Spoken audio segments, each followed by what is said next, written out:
অনেকেই হয়তো জানেন টাটা গোষ্ঠীর যে কোনো হোটেলে পথকুকুররাও অতিথি। টাটা গ্রুপের হেড অফিস বোম্বে হাউসে কেউ কোনোদিন কোনো কুকুরকে তাড়িয়ে দেয় না, উল্টে তাদের জল ও বিস্কুট দেওয়া হয় নিয়ম করে।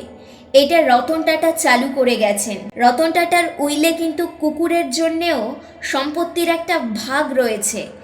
একটি পথকুকুরের নির্বীজন বা স্টেরিলাইজেশনের খরচ মোটামুটি 5,000 টাকা মতো। দেশে আনুমানিক 10 লাখ পথকুকুর রয়েছে, মানে ধরুন 500 কোটি টাকা। যে দেশে সিনেমা হলে 1000 কোটি টাকার বক্স অফিস হিট বলে বলে হয়, যে দেশে নেতারা কথায় কথায় 500 থেকে 1000 কোটি স্ক্যাম করে ফেলে, সে দেশে 500 থেকে 1000 কোটি টাকা তোলা কোনো ব্যাপার? রতন টাটা বেঁচে থাকলে হয়তো একাই এই খরচটা দিতেন।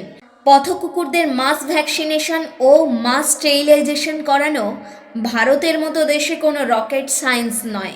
দরকার গোটা দেশের এক হয়ে এই কাজটায় ঝাঁপানো। 140 কোটি ভারতীয় এটা করতে পারবে না।